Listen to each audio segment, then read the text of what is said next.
Ebana, mambo vipi? Jina langu ni Yesaya na leo nilikuwa nataka nigusie fursa zilizopo kwenye international market hasa kwa developer.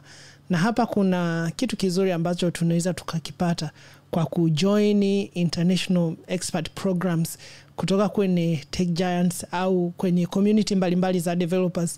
Na ukiwa recognized kwenye hizi platform means kuna chances kubwa ya wewe kujiunga na kupata fursa ya kuweza kuexplore a more possible advantage kwenye hizo platform.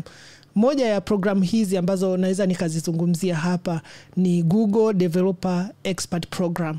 Program hii ni ya Google na ina lengo la kuhakikisha kwamba watu wenye uwezo au developer wenye uwezo duniani kote wanatambulika na wanaingia kwenye hii program ya Google Developers Expert Program.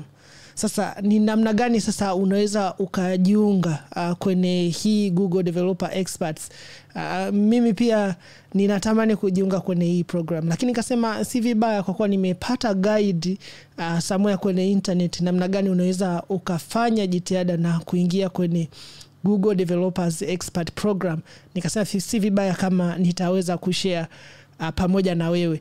Kwa hiyo kutoka kwenye hii document ambayo ninaweza nikashare pia URL ya ambako nimeipata, so that unaweza uka deep dive kuangalia namna gani unaweza uka take advantage ya hii program.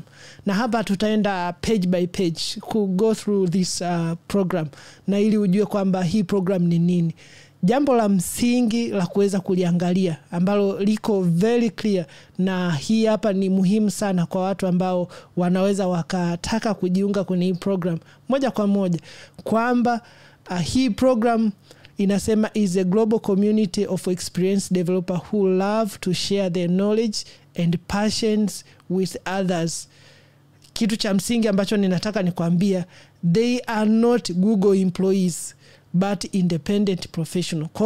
Kwa Kiswahili ninaweza nikatafsiri kwa lugha rahisi, ninaweza kusema kwamba hawa ni watu ambao wanajitolea. These are experts ambao wanajitolea kushare knowledge na wengine, sio wafanyakazi wa Google. Kwa hilo ni jambo la muhimu sana, na kwa kusema kwamba sio mfanyakazi wa Google ina maana hakuna mshahara wote ambao utapata, lakini kuna some advantage from one time to another unaweza kuzipata ambazo tutazieleza hapo chini. Kwa hiyo kuna maeneo mbalimbali ambayo kwenye Google Developer Expert unaweza ukacontribute, kwa mfano Android, Angular, Assistant, Cloud, Go, Flutter, Firebase, Google Play Maps na Machine Learning with TensorFlow. Nafikiri kuna hiyo imetolewa kama mifano, lakini ukideep dive sasa kwenda kwenye expert yako unaweza ukafanya contribution kwenye haya maeneo. Kama wewe uko vizuri kwenye Go, kwenye Android, basi huu ni wakati sasa wa kuonyesha uwezo wako na kuwa kwenye listi ya Google Developer Expert Program, na wewe ukaweza kuonyesha uwezo wako kimataifa sasa.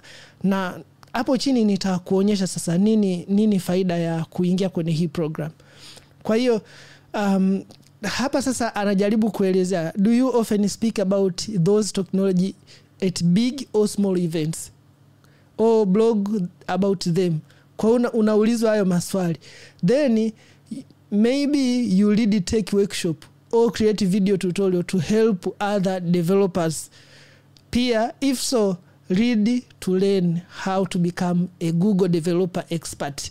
Kwa kama unazijua hizi technology na pengine hizi technology umekuwa ukizizungumza kwenye big au small event, au unaziandikia blog, pengine unazitengenezea workshop au video tutorial, basi hii document inakuhusu.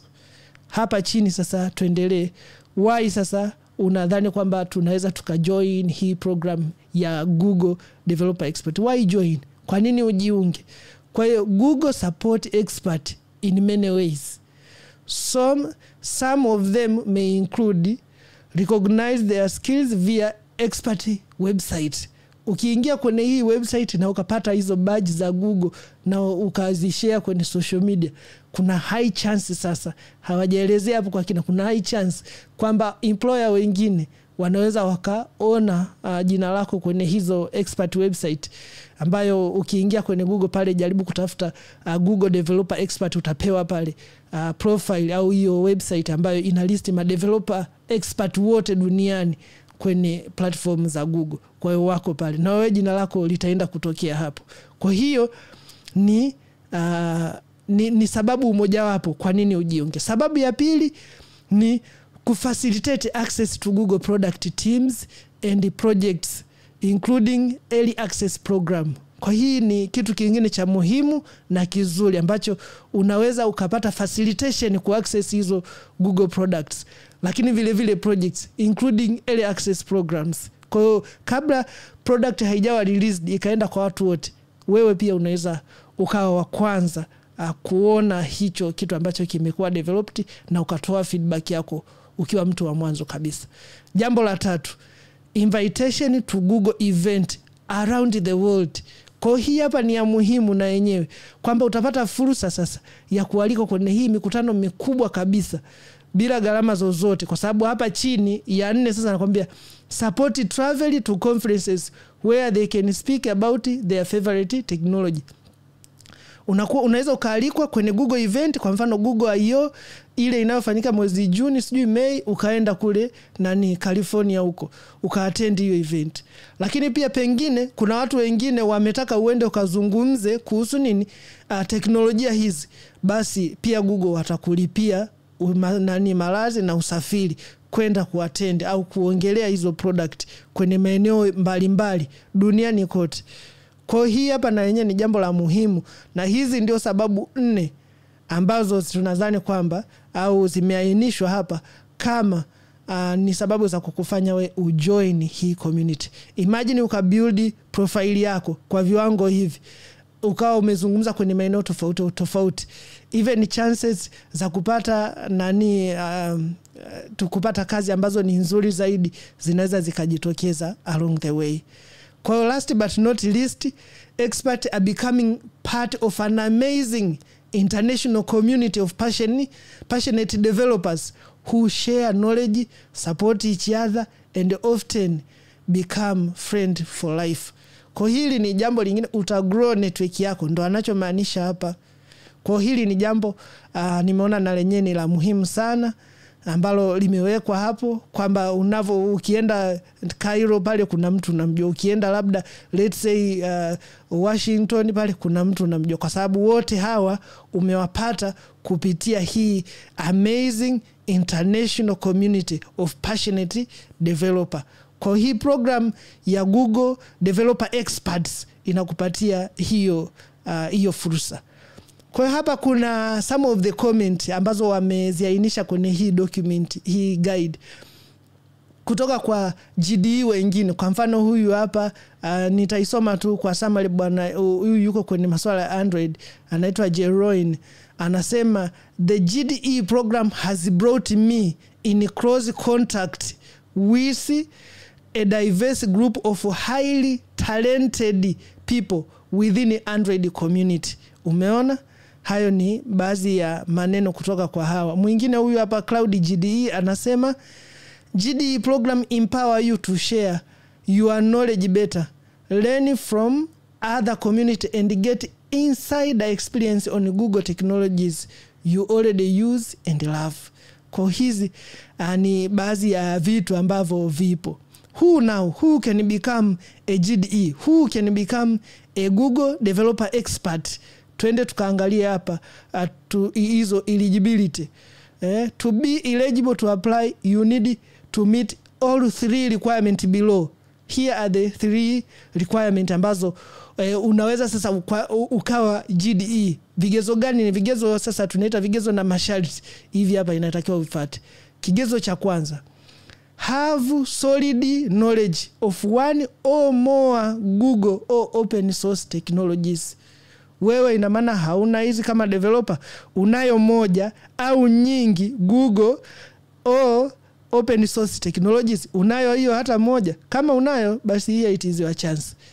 Jambo la pili, display continued activity in the developer and or startup ecosystem by what? by being an influential and recognized speaker at tech conferences. Kwa hiyo sasa kigezo hiki ni kwamba pengine wewe ni developer mzuri, lakini huo developer wako uko nao wewe mwenyewe tu, hiki kigezo kitakukosa. Kwa kama wewe ni developer mzuri, toka sasa nenda kazungumzie hizi na watu wengine, kwa sababu GDE ni ma-expert wanao share knowledge. Kwa hiyo kama hushare knowledge, basi hiki kigezo ina maana kuna kazi unatakiwa ufanye. Anza kushare, attend conference, speak about these technologies ambazo unazitumia. Some of them you already love them. Toka sasa nenda kazizungumzie. Nenda kwenye jambo lingine, anasema create high quality technical content including tutorials, code sample, educational books, blog posts, videos, and mentoring other developer, conducting technical workshops or training.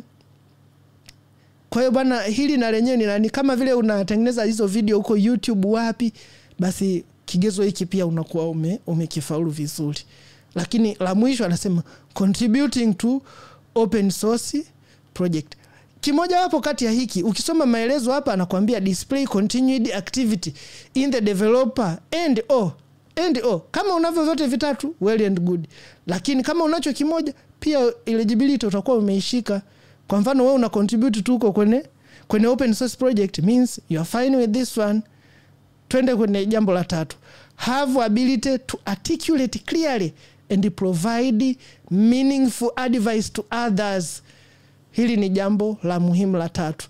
Na nafikiri sasa kwenye hii hapa ni kwamba hii sasa ina maana kutakuwepo kuna some evidence which you need to provide. Kwa mfano tunavyosema hii hapa ya pili, lazima kuwepo basi kuna video. Kama unasema unatengeneza YouTube, tukienda tuzikute hizo video, means evidence ambazo zitaonyesha unavyo apply, sema na hizo. Kwa hata hii ya tatu na yenyewe ina maana sasa watu atayesema hii hapa, nafikiri ni watu wale ambao wamepokea meaningful advice kutoka kwako. Yani watu wanakuzungumziaje wewe kwenye hii developer ecosystem. Sasa hem tuone hapa tipu anasemaje. Anasema if your activity as a speaker, mentor or content creator is not very high, try building up your portfolio in the upcoming month. If you know you will be giving more talks or writing tech articles soon, wait with applying to the program until you can conclude those activity in your application. Kwa hiyo usio una mipango. Hapa tunataka vitu ambavyo tayari vimeshatekelezeka. Kwa hiyo usio yani ndani ya mwezi ujao ninatengeneza vitu 1 2 3. No. Hapa kinachotakiwa kama nilivyosema ni evidence. Kwa hiyo hakikisha bwana unavyoenda kuapply kwamba haya ndiyo mambo ambayo nimeyafanya, sio mambo ambayo natarajia kufanya. Ndio hii inavyotuasia. Twende kwenye mchakato sasa wa application process. Application process ikoje? Nikikupatia summary ni kwamba hapa juu tulianza na kwa nini tujiunge, tukapata majibu. Tukaja kwenye section ya pili ambayo sasa hapa tukaangalia nani anaweza kawa GDE, na kwenye hapo tumepata hayo majibu matatu. Tunaenda kwenye kipengele cha tatu, application process. Nimeshajigundua kwa nini nataka ni join, lakini vile vile nimeziangalia sifa zangu nina meet. Application process ikoje? Anasema the application process for expert program consists 3 steps. Step ya kwanza application form, step ya pili the community interview, na step ya tatu ni product interview. Kwa hivi ni vitu vitatu. Ngoja tuone sasa kimoja baada ya kingine. Tukianza na step ya kwanza ya application form. Anasema in order to get access to the application form, you need to be referred by an existing expert or a Googler. Manake nini? Lazima upate referral. Kwa Kiswahili tutaiteje? Ni kama lazima upate nini? Mtu ambaye ataenda kukuzungumzia kule, ambaye lakini huyo mtu lazima awe ni GDE ambaye na exist kwenye program au mfanyakazi wa Google. Ndio huyo Googler ni mfanyakazi wa Google. Na hapa anasema you may have been contacted by someone who consider referring you already. Umeona? Sasa twende kwenye paragraph ya pili. Anasema the application form will ask about your experience, community contribution and your motivation to join the program. Make sure you fill out the form carefully and to showcase your impact and contribution for a prolonged period of time. Kwa hiyo ideally at least 2 years.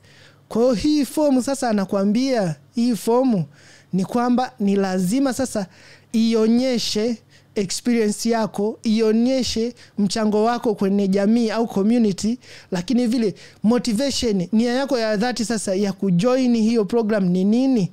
Hiyo fomu itakuuliza hayo maswali, kwa ujiandae kuyajibu hayo maswali. Sasa kabla sijaendelea huku mbele, wengi wanaweza kusema kwamba labda huyu expert au huyu mfanyakazi wa Google nitamtoa wapi ili aweze kunirifaa. Jambo la msingi ambalo naendelea kukushauri ni kwamba wewe anza kufanya hayo mambo. Hawa expert na Google along the way utawapata, kwa sababu since you are passionate about this, kuwapata hao ukiendelea kufanya hiyo na ukishajiandaa vizuri, kuwapata linaweza lisiwe cha jambo kubwa sana. Kwa hiyo plan, fuata huo utaratibu, lakini baadaye unashangaa vitu. Twende sasa kwenye paragraph ya 3 kwenye kujaza hii form. Anasema a successful GDE candidate have a long track record of tech talks or writing content they created themselves. Historia yako ni ya muda mrefu tayari ambao umekuwa ukiijenga. Huyu ndio successful candidate wa GDE. If on top of that you have organizing event, you can mention this in the application form. If your activity so far have been mainly organizing developer event, you may not be eligible for the GDE program. Kwa hiyo pengine wewe umekuwa ukiandaa hizi conference mbalimbali tu za developer, lakini wewe mwenyewe hupractice your development. Sasa hapa anakuambia kwamba wewe hauko eligible kwenye hii program. Lakini yule ambaye amekuwa akiyafanya hayo sasa, have a long track record for tech talks and writing content they created themselves, huyu yupo kwenye hiyo chance ya kuwa a successful GDE, yeye ndo anakuwa na hizo sifa. Hapa mbele tunaambiwa kwamba the form will ask you expert category you may want to apply. Utaulizwa kwamba wewe unataka kuwa GDE kwenye eneo gani. Huwezi kuwa ukajaza maeneo yote, lakini hapa unaweza ukachagua kategori ipi wewe ndo expert kwenye hilo eneo. Pengine ni Android, pengine ni Flutter au Cloud. So if you don't see some category in the application form, it means we are currently not accepting new candidates. Kwa kama ile category ambayo wewe upo hujaiona kwenye ile list ambayo umepewa, anakuambia sasa kwamba kwa wakati huo hawapokei candidate kwenye hilo eneo. In this case, keep checking the form from time to time, since new category may appear over the course of the year. Twende tukaangalie tip. Na hapa penyewe tumepewa tipu ya kueleza nini ambacho kinatakiwa. Hapa tunaambiwa kwamba the form will ask you about your activity contribution to the developer community. Make sure the activities you list are related to the product category you are applying for it. Kwa pengine nimechagua Android, then naanza kujikita kuongelea masuala ya labda tuseme nini ya cloud. Hapo sasa nitakuwa naenda chaka. Kwa kama naongelea Android, basi mambo yangu yote ambayo nitayajaza au activities zangu ambazo nitazijaza hapa zizungumzie swala hili tu la swala hili peke yake la hiyo category ambayo nimechagua. Kama ni Android, basi hata talks zile nitazozitaja ziwe talks zote kuhusu Android. Au activity kama nilikuwa nawafundisha watu kwenye YouTube nini zungumzie ni Android. That's how you build hiyo form yako utaijaza. Twende kwenye community interview, step ya pili. Step ya kwanza tunajikumbusha kwenye kuapply ilikuwa inahusu application form, tumeijadili kwa kina. Step ya pili, community interview. Anasema kwamba once you are passed the application form step, you will be matched with one of the current Google developer expert for the community interview. The aim of this interview is to get to know you. Umeshapita ile awamu ya kwanza. Watamleta nani? Watamleta huyu exist au Google developer expert ambaye ana exist ambaye ni current sasa, ambaye atakuuliza haya maswali ya kijamii. Lengo anakuambia la hii interview ni kukufahamu zaidi, lakini pia your motivation to join the program. Lile lengo lako sasa la kujiunga kwenye hii program ni nini, na pia your expertise to the category you are applying for. Umeona hayo mambo matatu? Ya kwanza, to get to know you. La pili, your motivation to join the program, very important. Lakini la tatu na la muhimu ni kwamba your expertise in the category you are applying for. Usije ukawa hauna expertise ya kutosha, basi hapa wataweza kugundua kwamba bwana, basi nenda kaji brush zaidi au uko vizuri na hii category inakufaa.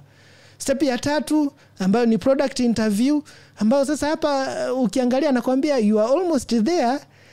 Uko karibu sasa kufikia mwisho, kwa sababu umeshapita hizo sehemu mbili, bado hatua moja tu hapa ili uwe GDE. Step ya tatu anasema after passing the community interview, this time you will be matched with Googler for a product interview. Sasa hapa ni mfanyakazi wa Google mwenyewe ndo anakuja kukuinterview kwenye ile swala la product interview. Na hapa nakwambia the interviewer will focus mostly on your technical knowledge and expertise. Kwa hiyo hapa inabidi uwe nondo, na ikiwezekana ujiandae mapema vizuri kuhakikisha kwamba una master vizuri ile category ambayo umeichagua. Na akida anakuambia hapa, no need to stress out, you have got this. Remember, this is not a job interview, but rather a conversation with someone who is as passionately about technology as you are. Very very nice words, I say. Kwa hiyo hapo ni hatua hizo tatu za muhimu, na kama nikishare hii linki hii kwenye eneo la tips hapa itasema the video by Firebase expert Jeff will give you many useful hints on the application process and what it takes to become a GDE. Kwa unaweza ukakliki hapo ukaweza kufahamu vizuri nini kinatakiwa. Sasa hapa hizi ni comment, lakini the most part ambayo ni muhimu tumeshaziona. Meet experts. Who are the experts? What do they do for living? What are they passionate about? Meet 3 Google developer experts. Hao hapo wametajwa. Kwa hiyo na wenyewe walikuwa wamezungumza in summary nini vitu vyao, na kutoka maeneo tofauti. Unaona huyu kutoka United Kingdom, kutoka Argentina. Robert huyu nimeshakutana naye mara moja, anatokea Nigeria, ni expert kwenye masuala ya machine learning pamoja na Google Cloud GDE. Kwa hiyo hapo ni bana Robert John, huyu ni Nigeria mwenzetu ambaye yuko kwenye program na nishana ni naye. Sasa hapa tunaulizwa are you ready? Hii kuna form hapa, I won't go into that. Lakini hapa anaweza what happens when I become a GDE. Kuna mambo mazuri hapo utasoma na wewe, lakini ngoja nikutie moyo. My application got rejected. What to do? Sasa hapa nakwambia some of application get rejected on various stages of application process. Don't worry, don't give up. Due to the number of application received, we are not always be able to give you detailed feedback. Keep helping the community, developer community as a speaker, content creator, or open source contributor. It helps to create links and screenshot to the content created. If you haven't done any talk or creation, start today. You can always reapply in the future. Ninakushukuru sana kwa kuweza kufuatilia video hii. Nina imani kuna vitu vingi ambazo umeweza kujifunza. Kama kuna kitu chochote unahisi unaweza ukanisaidia kuongeza, unaweza kuniachia comment yako hapa na mimi nitaweza kuvifanyia kazi kwa lengo la kuimprove. Asante na nikutakia wakati mwema.